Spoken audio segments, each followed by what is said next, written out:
Welcome, brothers and sisters. This is your Elliott Wave Master Course Beginner Part 8. इस part में हम एक blank chart देखेंगे। Blank chart पे आपको अपनी एनालिसिस कैसे करनी है, क्या देखना है, आपको कैसे दिख रहा है मार्केट में, आपको वो समझ में आ जाएगा। तो मार्केट का पूरा एक स्ट्रक्चर होता है, 5 वेव ऊपर, 3 वेव नीचे। ये कैसे कैसे होता है, कौन से स्ट्रक्चर आते हैं मार्केट में, हमने ये सब देख चुके हैं हम इस कोर्स के दौरान।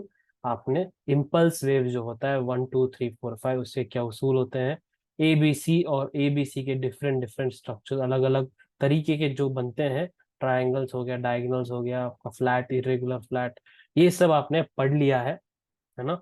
तो इसको हम मार्केट में एक चार्ट में कैसे देख सकते हैं, ये आप खुद ही ट्राई कीजिए। एक टेस्ट है आपके खुद के लिए, आपको किसी को बोलने की जरूरत नहीं क्या कि आपके पास है। फिर आप खुद एक पहली बार जब सीख रहे हैं, आप अभी तक आपने क्या पढ़ा है उसको एक बार आप ट्राई कीजिए। ट्राई करके एक बार वीडियो पॉज करके देखिए, आपको कहाँ तक क्या समझ में आ रहा है, कौन सा वेव, कितने वेव दिख रहे हैं आपको यहाँ पे। एक बार आप पॉज करके देखिएगा खुद। अगर आपने ये बोला है कि यहाँ पे 3 वेव है, तो आप बिल्कुल सही कह रहे हैं कि यहाँ पे एक 3 वेव का स्ट्रक्चर बन रहा है मार्केट में। बट मैं आपको ये पूछ रहा हूँ कि आप थोड़ा ध्यान से देखिए, थोड़ा और ध्यान से देखिए आपको क्या क्या दिख रहा है मार्केट में इस पॉइंट पे। अगर आपने थोड़ा ध्यान से देखा, है ना, आपने अगर थोड़ा ध्यान से देखा, आपको समझ में आ जाएगा कि ये सिर्फ एक 3 वेव स्ट्रक्चर नहीं है, इसके अंदर के कितने सारे वेव्स चल रहे हैं, इसके अंदर के वापस कितने सारे वेव्स चल रहे हैं, आपको पहले ही से ही समझ में आ जाएगा। ठीक है, तो वापस पिछले पिक्चर में जाता हूँ, आपको यहाँ पे दिखाता हूँ। बस 3 वेव दिख रहा है आपको, बट आप इसके अंदर देखेंगे तो आपको दिखेगा कितने वेव्स बन रहे हैं मार्केट में। एक 3 वेव के अंदर ही इतने सारे वेव्स हैं, उसको सब वेव्स कहते हैं हम। ठीक है, वेव के अंदर का एक और वेव है, उसको हम सब वेव कहते हैं। वापस पीछे जाता हूँ, ये इस पार्ट को देखिएगा, ये वाला, है ना, इस पार्ट को देखिएगा, ये वाला। ये एक करेक्शन हो रहा है मार्केट में। क्या कर रहा है मार्केट, दो ट्रेंडिंग मूव्स हो रहा है नीचे की तरफ, मंदी की तरफ दो ट्रेंडिंग मूव हो रही है। तेजी नहीं हो रही है, यहाँ पे मंदी हो रही है मार्केट में। इन दोनों के बीच में जोड़ता हुआ एक करेक्शन चल रहा है मार्केट में, ए बी सी वाला, है ना। तो ये एक पूरा एबीसी एक पूरा करेक्शन हो गया, उसके बाद वापस एक मंदी चालू हुई है। बट हम इसको वापस तोड़ के देखेंगे इसके अंदर क्या हो रहा है, तब आपको समझ में आएगा कि ये एक ए बी सी है। आप और थोड़ा ध्यान से देखेंगे तो यहाँ ए के अंदर ही एक स्ट्रक्चर ऐसे बन रहा है, फिर यहाँ पे बी बन रहा है, बी के अंदर ही एक और बन रहा है, ये सी है, सी के अंदर भी एक और बन रहा है यहाँ पे, है ना। तो ये वेव के अंदर का एक वेव है। इसको समझने के लिए हमको थोड़ा बहुत सब वेव्स के बारे में जानना पड़ेगा। सब वेव्स, SUB वेव्स जो होता है, सब वेव के अंदर का वेव कहते हैं इसको।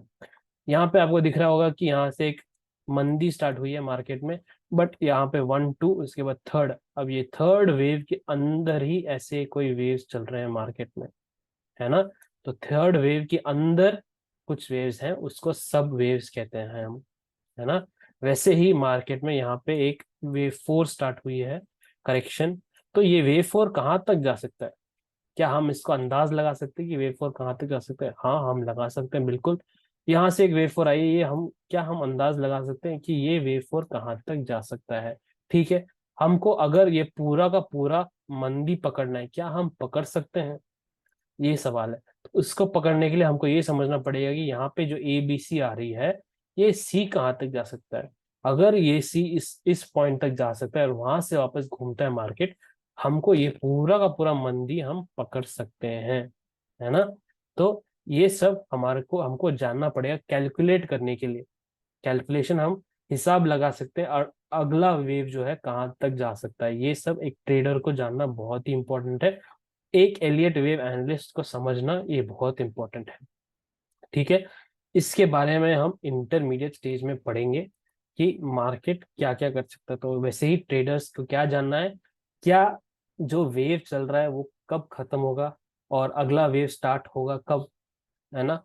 कौन से प्राइस लेवल से ये बन सकता है, क्या हम अगला वेव हम हिसाब लगा सकते हो क्या कितना हो सकता है? क्या हम सब वेव्स जो बनने वाले हैं आगे उसको क्या हम पहले से ही पहचान सकते हैं? और जो हमको टूल्स चाहिए जो जो जिससे हम कैलकुलेट करेंगे, हिसाब लगाएंगे, वो सब क्या है?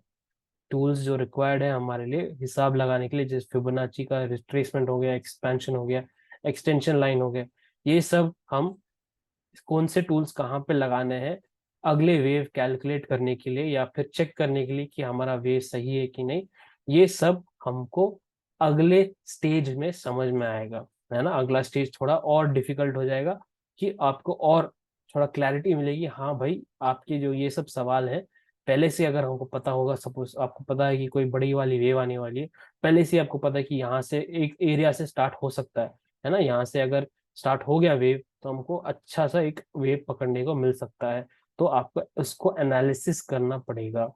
तो यहाँ पे सवाल ये है, एक हाई प्रोबेबिलिटी सेटअप, काफी इस बिगिनर कोर्स के दौरान मैं हाई प्रोबेबिलिटी सेटअप का काफी बार बोल चुका हूँ। तो हाई प्रोबेबिलिटी सेटअप क्या है? इसमें हाई प्रोबेबिलिटी सेटअप वो है कि ये एक बार बन गया, है ना?